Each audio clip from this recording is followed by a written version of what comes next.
이탈리아의 한 교회에서 일어난 일입니다. 예배 시간이 아닌데도 한 성도님이 교회에 들어오셨습니다. 그리고 들어와서 앉자마자 통곡하며 기도하기 시작했습니다. 울음이 멈추지 않자 당시 교회를 섬기시던 암브로스 목사님은 다가가 이렇게 물었습니다. 성도님, 무엇 때문에 이렇게 우시면서 기도하십니까? 그 성도님이 이렇게 말했습니다. 목사님, 제 아들이 이단에 빠졌습니다. 제가 그 아들이 돌아오기를 10년 동안 쉬지 않고 기도해 왔는데 하나님은 저희 기도에 응답해 주시지 않는 것 같습니다. 그때 암브로스 목사님은 성도들에게 역사에 남을 만한 유명한 말씀을 하셨습니다. 너무 걱정하지 마십시오. 낙심하지 마십시오. 눈물로 기도하는 자의 자녀는 결코 망하지 않습니다. 이 성도님이 바로 어거스틴의 어머니 모니카입니다. 어거스틴은 다시 돌아왔고 하나님의 손에 붙들려 역사에 커다란 발자취를 남기는 거목이 되었습니다. 하나님은 주저앉을 수밖에 없는 한 어머니의 기도를 들어주셨고 그 놀라운 은혜로 아들을 회복시켜 주셨습니다. 하나님은 눈물로 기도하는 부모님의 자녀를 결코 망하지 않도록 하셨습니다.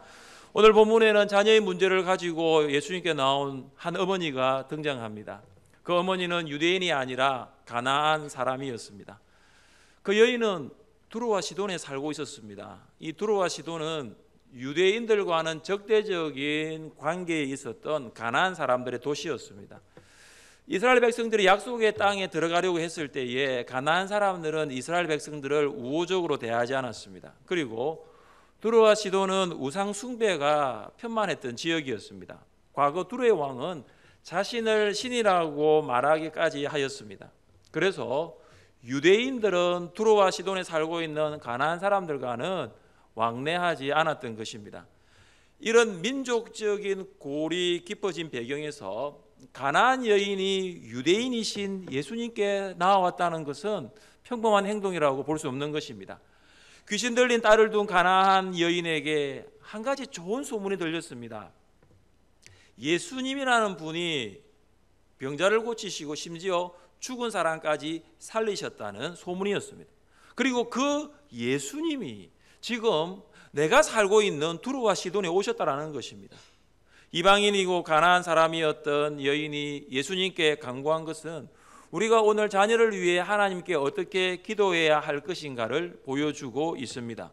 우리는 자녀를 위해서 어떻게 기도해야 할까요? 첫째, 우리는 하나님께 자녀를 위해 간절하게 기도해야 합니다. 함께 22절을 읽겠습니다.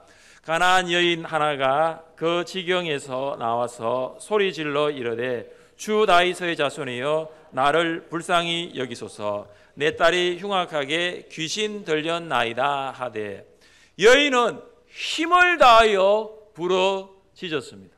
여인은 예수님을 누구라고 했습니까? 예수님을 주 다윗의 자손이라고 불렀습니다.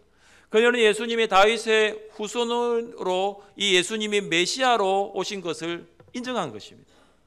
그렇지 않으면 어떻게 예수님을 주 다윗의 자손이라고 부를 수 있었을까요? 예수님이 누구신가를 아는 것과 자녀의 문제를 말하는 것은 매우 긴밀한 관계를 가지고 있습니다. 여인이 예수님이 누구신가를 알지 못했다면 예수님 앞에 나와 자녀의 문제를 말할 수 없었을 것입니다. 저자 마태는 예수님께로 나온 이 여인의 모습하고 유대 종교 지도자들이 예수님께 나온 모습이 달랐다는 것을 비교하고 있습니다. 오늘 본문에 있는 마태복음 15장 1절과 2절은 이렇게 시작합니다. 그때의 바리새인과 서기관들이 예루살렘으로부터 예수께 나와 이르되 당신의 제자들이 어찌하여 장로들의 전통을 범하나이까? 떡 먹을 때에 손을 씻지 아니하나이다. 가나안 여인이 예수님께로 나온 이유와 유대 종교 지도자들이 예수님께 나온 이유가 다르다는 것을 보게 됩니다. 그들은 왜 나왔습니까? 예수님을 주 다윗의 자손이여 메시아로 인정한 것이 아니라 예수님의 가르침을 반대하고 자신의 전통을 주장하기 위해서입니다. 유대 종교 지도자들은 예수님을 메시아로 인식하지 못하고 거부하였습니다. 유대 종교 지도자들과 가나안 여인의 모습을 비교해 보면 우리는 예수님을 구주로 믿고 고백하는 것이 종교적인 경험과 연륜이 아니라는 것을 알게 됩니다. 오히려 경험과 연륜이 예수님을 메시아로 인정하고 고백하는 것을 방해할 수 있는 것입니다. 예수님을 메시아로 불렀던 가나안 여인은 자녀의 문제를 간구합니다. 내 딸이 흉악하게 귀신 들렸나이다. 여인은 귀신 들린 딸을 고치기 위해 여러 가지 방법을 써보았지만 딸을 고칠 수 없었습니다. 귀신 들린 딸을 고치기 위하여 가보지 않는 병원이 없었을 것입니다. 만나보지 않는 의사도 먹여보지 않는 약도 없었을 것입니다. 그러나 딸의 병세는 점점 짙어져 갔고 악화되어만 갔습니다. 귀신 들려 괴로워하고 있는 딸의 모습을 계속해서 지켜보고만 있을 수는 없었던 것입니다. 가나안 여인은 더 이상 엄마로서 부모로서는 할 수 없다라는 것을 알게 되었습니다. 그래서 여인의 부르짖음은 더욱 간절했습니다. 귀신 들린 딸을 고쳐달라는 여인의 모습 속에서 우리는 하나님께 자녀를 위해서 기도하는 부모인가를 볼 수 있어야 합니다. 우리가 하나님께 기도해야 할 이유가 무엇일까요? 그것은 이 가나안 여인이 예수님을 주 다윗의 자손이라고 부른 이유에서 찾아볼 수가 있습니다. 예수님은 여인에게 주님이셨습니다. 하나님은 만물의 주인이십니다. 이는 만물이 주에게서 나오고 주로 말미암고 주에게로 돌아감이라. 만물의 주인 되신 하나님은 우리 자녀의 주인 되십니다. 자녀의 주인이신 하나님을 인정하는 부모, 그 부모님은 하나님께 기도할 수 있는 것입니다. 그런데 돌아보면 부모님들이 자녀를 위해서 하나님께 기도하지 않습니다. 기도로 자녀를 양육하지 않습니다. 기도를 통해서 하나님의 능력과 지혜를 구하지 않습니다. 그래서 부모에게 하나님의 지혜가 없으니 계속 사람의 지식으로 자녀를 키우려고 합니다. 부모에게 하나님이 주는 능력이 없으니 돈의 능력을 믿고 자녀를 양육하려고 합니다. 그래서 이런 말이 있습니다. 문제 자녀는 없고 문제 부모만 있다. 결국 자녀의 문제는 부모의 문제라는 것입니다. 문제 부모님이 문제 자녀를 만드는 것입니다. 기도하지 않는 부모, 문제 있는 부모일 수 있습니다. 기도하지 않는 부모는 자녀를 문제 있는 자녀로 양육할 수 있는 것입니다. 기도하지 않는 부모는 문제 있는 자녀를 하나님을 만난 자녀로 키울 수가 없습니다. 여인의 간절한 부르짖음에도 예수님의 모습은 침묵이었습니다. 예수님은 한 말씀도 대답하지 않으셨습니다. 우리가 알고 있는 예수님이 아니십니다. 그러나 계속되는 말씀을 보면 예수님의 침묵이 곧 거절이 아니라는 것을 알 수 있습니다. 예수님의 침묵 안에는 분명하고 특별한 의도가 포함되어 있습니다. 제자들은 침묵 안에 있는 예수님의 의도를 간파하지 못했습니다. 그들은 뒤를 따라오면서 내 딸이 흉악하게 귀신 들렸나이다 부르짖는 여인이 너무나 귀찮게 여겨졌습니다. 여인을 떼어놓지 아니하면 계속해서 예수님 뒤를 따라올 것만 같았습니다. 그래서 제자들은 예수님께 말했습니다. 예수님, 여인의 요청을 좀 들어주시고 보내주세요. 예수님께서 침묵을 깨시고 말씀하셨습니다. 나는 이스라엘의 집에 잃어버린 양 외에는 다른 데로 보내심을 받지 아니하였노라. 이것은 여인이 듣고 싶은 말이 아니었습니다. 정말 여인이 듣고 싶은 말은 내 딸이 지금 어디 있느냐? 내가 가서 고쳐주마. 이런 희망적이고 위로와 격려가 되는 말씀이었을 것입니다. 사랑하는 성도 여러분, 자녀를 위하여 간절하게 기도한 적이 언제이십니까? 그리고 지금도 자녀를 위해 간절하게 기도하고 있습니까? 이런 말씀을 하십니다. 자녀를 위해 기도하지 않는 부모가 어디 있습니까, 목사님? 그러나 우리가 자녀를 위해 기도할 때 아무런 응답이 없을 때는 자녀를 위한 기도를 쉴 때가 많다라는 거예요. 예수님을 믿는 부모가 자녀를 위해서 할 수 있는 가장 위대한 일은 자녀를 위해 기도하는 일인 줄 믿으시기를 바랍니다. 부모가 자녀를 위대하게 만드는 것이 아니라 기도 가운데 응답하실 하나님이 여러분의 자녀를 위대하게 만드는 것입니다. 자녀를 위해 만물의 주인 되신 하나님께 간절히 기도하는 여러분 되시기를 주님의 이름으로 축복합니다. 둘째, 우리는 겸손함으로 도우심을 강구해야 합니다. 가나안 여인은 예수님의 침묵과 무시, 제자들의 만류에도 불구하고 예수님께 나아갔습니다. 예수님은 침묵하시고 제자들은 여인을 멀리 보내려고 하는데 여인은 예수님께 더 가까이 나아가고 있습니다. 우리 함께 25절 말씀을 읽어보겠습니다. 여자가 와서 예수께 절하며 이르되 주여 저를 도우소서. 간절하게 부르짖었던 여인은 예수님의 발 앞에 무릎을 꿇고 엎드려 절하였습니다. 겸손하게 엎드린 것입니다. 고통받고 있는 자녀를 위해서 할 수 있는 어머니의 모습입니다. 예수님을 메시아로 인정하지 않고서는 도저히 딸을 둔 여인이 예수님 앞에 무릎을 꿇을 수 없습니다. 얘는 예수님께 겸손하게 말했습니다. 주여 저를 도우소서. 여인은 자신의 능력과 지식으로는 귀신 들린 딸을 도저히 고칠 수 없다는 것을 알았습니다. 주님의 도우심이 절대적으로 필요했습니다. 예수님이면 이 딸을 고칠 수 있다는 것을 알았습니다. 기도와 겸손은 때려야 뗄 수가 없습니다. 기도는 겸손한 사람이 할 수 있는 것입니다. 겸손한 사람은 나의 문제를 해결해 주실 분이 누구인가를 잘 알고 있습니다. 이 문제는 내가 해결할 수 없다라는 것을 판단하고 오직 하나님만이 이 문제를 해결할 수 있다고 신뢰합니다. 나는 문제보다 작지만 하나님은 문제보다 크십니다. 그래서 기도하는 사람은 겸손한 사람입니다.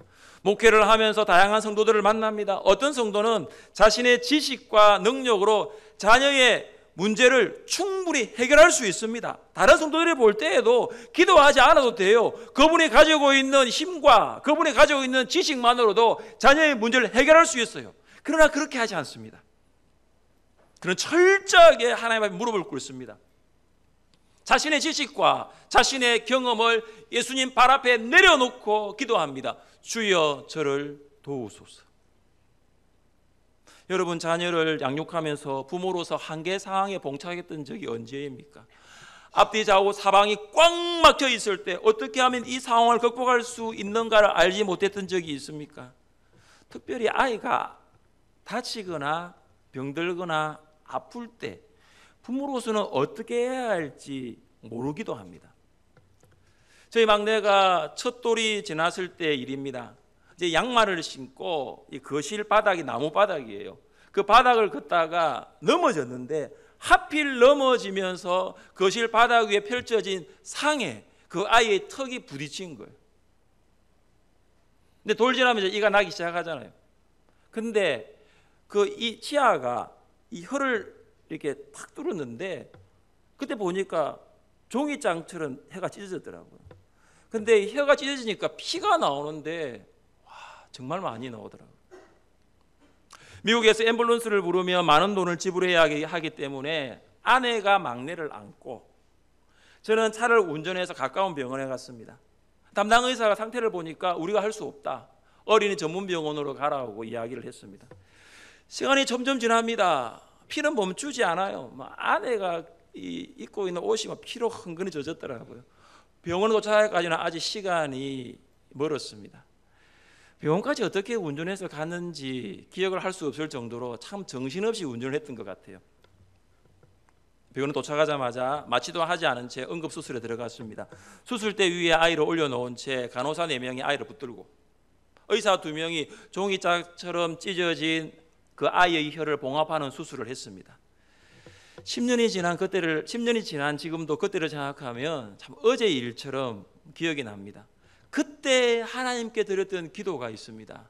하나님, 저를 도와주세요. 하나님, 우리 아이를 도와주세요. 하나님, 우리 가정을 도와주세요. 그 상황에서는 아버지로서 할 수 있는 일이 없더라고요. 그 상황에서는 부모로서 이 아이를 할 수 있는 일은 기도밖에 없더라고요. 지금이 바로 하나님께 이 기도를 올려드려야 할 성도님들 없습니까? 이 아이를 내가 할 수 없어요.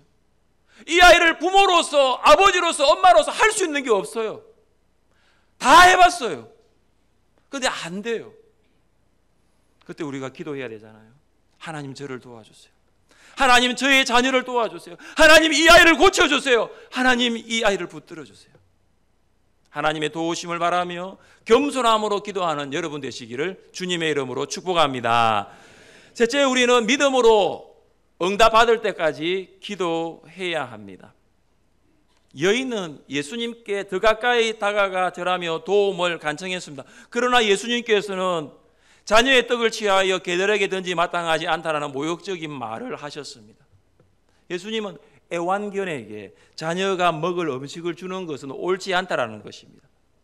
자녀들이 애완견보다 먼저 먹어야 한다라는 것입니다. 예수님이 복음 전파의 우선순위로 생각한 것은 이방인이 아니라 유대인이었습니다. 예수님이 두루와 시돈에 온 것도 제자들과 함께 시간을 보내면서 그들을 가르치기 위해서입니다. 여인은 예수님이 귀신 들린 딸을 고쳐주기를 원했지만 예수님은 여인보다 제자들에게 먼저 관심이 있었습니다. 여인은 제자들보다 우선순위로부터 밀려났습니다. 그러나 귀신 들린 딸을 위한 기도에서는 결코 밀려나지 않았습니다. 그는 여기서 내가 밀려나면 안 된다, 내가 여기서 밀려나면 딸을 고칠 수 없다라는 것을 알았습니다. 그래서 여인은 예수님께 무엇을 말했습니까? 함께 27절을 읽겠습니다. 여자가 이르되 주여 올소이다마는 개들도 제 주인의 상에서 떨어지는 부스러기를 먹나이다 하니, 여인은 예수의 말씀에 감정적으로 반응하지 않았습니다. 여인은 왜 나는 유대인보다 먼저 될 수 없습니까?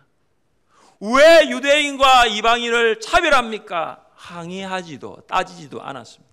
여인은 예수의 복음 전파와 우선순위가 먼저 유대인이라는 것을 인정한 것입니다. 여인은 매우 지혜로웠습니다. 자녀의 떡을 개에게 먼저 주지 않는다는 예수의 말씀에 전적으로 동의했습니다. 그러나 여인은 비록 유대인과 함께 식탁에 참여할 수는 없지만 식탁에서 떨어지는 부스러기를 얻기를 소망했습니다. 자녀가 음식을 먹다가 떨어뜨리는 그 부스러기, 자녀가 음식을 먹다가 식탁 밑에 있는 개에게 던져주는 그 부스러기라도 먹기를 원했던 것입니다. 온전한 음식이 아니라 부스러기 음식입니다. 음식 전체가 아니라 음식 부스러기도 괜찮은 것입니다. 여인은 이 부스러기 같은 은혜라도 주시면 귀신 들린 내 딸이 고칠 수 있다는 믿음을 가지고 있었습니다. 유대 종교 지도자들은 예수님을 메시아로 알지 못하고 거부했습니다. 그들은 주님이 풍성하게 차려놓으신 그 은혜의 식탁에서 풍성한 은혜를 누릴 수 있는 기회를 저버렸습니다. 그러나 이방 여인인 이 가나안 여인은 예수님을 메시아로 인정하면서 유대인이 마땅히 누려야 할 그 은혜의 식탁에서 이 여인은 풍성한 은혜를 누리게 되었습니다. 예수님은 여인의 고백에 놀라지 않을 수가 없었습니다. 유대인이 아닌 이방인이 은혜를 얻기 위하여 끝까지 믿음으로 강구한 모습을 보았기 때문입니다. 우리 주님께서 무엇이라고 말씀하셨습니까? 여자여 내 믿음이 크도다, 내 소원대로 되리라. 예수님은 가나안 여인의 믿음이 크다고 칭찬하셨습니다. 너의 믿음이 있다 없다가 아니에요. 믿음의 유무가 아니에요. 믿음이 작지 않고 크다라는 거예요. 여인은 예수님께 3번의 간구를 드렸고 예수님은 여인에게 3번의 반응을 보였습니다. 여인은 예수님에게 주여 내 딸이 흉악하게 귀신 들렸나이다 간절하게 기도했지만 예수님의 반응은 침묵이었습니다. 여인은 예수님에게 주여 저를 도우소서라고 겸손하게 기도했지만 예수님은 여인을 개라고 말씀하셨습니다. 여인은 예수님에게 믿음으로 기도했습니다. 주여 올소이다. 여인은 예수의 말씀에 전적으로 동의하며 부스러기라도 먹겠다고 했습니다. 여인은 처음부터 믿음으로 기도했습니다. 큰 믿음으로 간구했습니다. 왜냐하면 예수님이 누구신가를 알았기 때문입니다. 여인이 예수님을 어떻게 불렀습니까? 주 다윗의 자손이요 주여 저를 도우소서. 주여 올소이다. 여인은 예수님을 주로 불렀습니다. 이것이 믿음입니다. 하나님이 자녀의 문제를 해결해 주실 것이라는 믿음이 없으면 응답받을 때까지 기도할 수 없는 거예요. 하나님이 자녀의 주인이시라는 것을 믿을 때 결코 기도를 포기할 수 없습니다.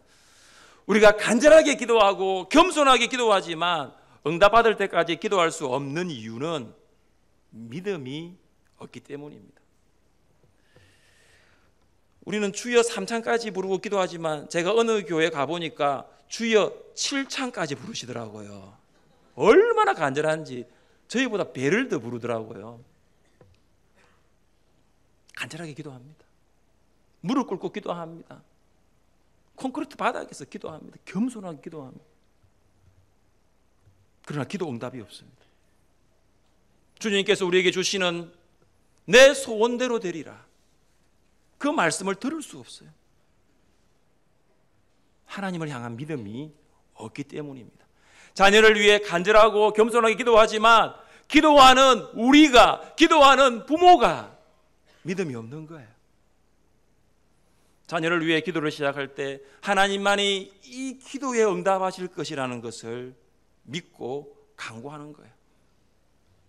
몇 번 기도해 보다가, 수요 성령 기도회, 새벽 기도회 몇 번 나와 보다가, 40일 작정해 보고 한번 나와 보다가 안 되면 다른 방법 찾아봐야지, 그건 믿음이 아닙니다. 주님의 말씀을 들어보십시오. 너희가 기도할 때에 무엇이든지 믿고 구하는 것은 다 받으리라 하시니라. 6.25 때 있었던 일입니다. 믿음이 있는 어느 부모가 아들을 최전선으로 보내며 당부했습니다. 내가 다시 돌아올 때까지 우리는 매일 새벽 5시에 일어나 너를 위해 기도하겠다. 아들아, 어느 곳에 있든지 새벽 5시가 되면 우리가 너를 위해 기도하고 있다는 거 꼭 잊지 말아라. 전쟁터는 험한 곳입니다. 많은 시험과 유혹이 있고 잘못된 길들이 많이 있습니다. 그러나 이 젊은이는 그때마다 부모님이 나를 위해 기도하고 계신다는 것을 잊지 않았습니다. 그러던 어느 날 그가 보초를 서고 있을 때 새벽 5시가 되었습니다.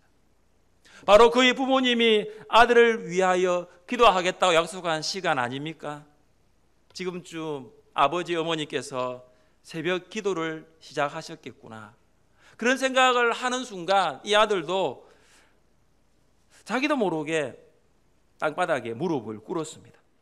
아마 아버지 어머니에 대한 감사하고 사랑이었기 때문에 자기도 하나님께 나도 같이 기도를 해야 되겠다는 생각이 들었던 것 같습니다. 바로 그때였습니다.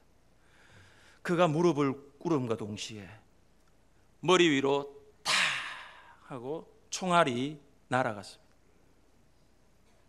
무릎 꿇지 않았다면, 그대로 서 있었다면 그는 죽고 말았을 것입니다.